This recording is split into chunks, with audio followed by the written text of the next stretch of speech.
Now, joining me more for World Food Day is Bettina Luescher, Chief Spokesperson for the United Nations World Food Program. Bettina, welcome to the show. And first of all, let me thank you for the good work that you and the UN are doing on this. You're certainly driving a lot of awareness. It's great to have you on the show. Let me start by this. A lot of people don't understand, first of all, why food has to cost, how much it costs. We had this great debate in the newsroom earlier when we were trying to analyze, well, how much are things marked up in terms of food. I thought the price of food actually came down when you strip out distribution, but I was being argued with. They say the cost of food has gone up significantly, which I think is actually true as well. Walk us through what's happening with the cost of food. Yeah, thank you so much for having me on this program, Phil. I work for the World Food Program, and we are the largest humanitarian organization in the world, taking care of really the neediest in the world.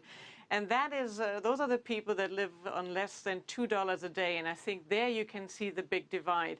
When you and I go shopping for food, I live here in New York now, then most of the cost for food goes into production, distribution, packaging, marketing. If you, on the other hand, live somewhere in Uganda or in sub-Saharan Africa, the food that you buy will mainly be, for example, a kilo of flour or something like this.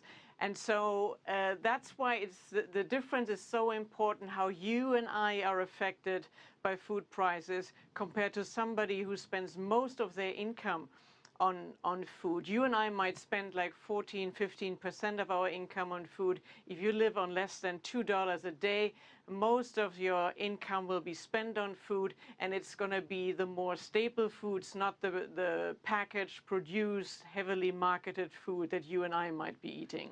Bettina, a very simple question. This is not a new issue, obviously.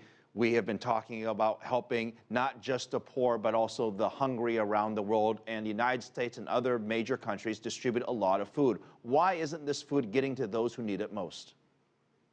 It is getting to the people who need it most. The interesting thing is this. You know, that enough food is being produced around the world to really feed everybody. But people in various parts of the world, especially in sub-Saharan Africa, are not able to access this. They do not know where their next meal is coming from. They might be hit by droughts, they might be hit by floods, they might be hit by wars, or they're just simply living in cities and towns where food is too expensive for them, where they cannot afford the food that is on the shelves. So the food assistance, the donations that are going to the World Food Program, they are reaching the people. What we're trying to work on is that we empower these poorest of the poor so that one day will be able to help themselves. And we're really changing how we're doing our business as a humanitarian organization. Partly, of course, Bettina, we get donations from like America. Bettina, for our international audience that's watching, some of them perhaps may want to help as well. When people say, I want to help, what do you tell them? I tell them it's totally simple to help. Let me give you one number. It costs 25 US cents or 20 euro cents a day to feed a kid in school and give them an education. You can go to our website, wfp.org. You make a small donation of, let's say, $5. You feed a kid in Africa for a month in school. Combination, good, nutritious food and an education is the way to breaking the cycle of hunger and poverty. This is a problem we can solve. We can do this. The world knows how to do this. We just need the political will.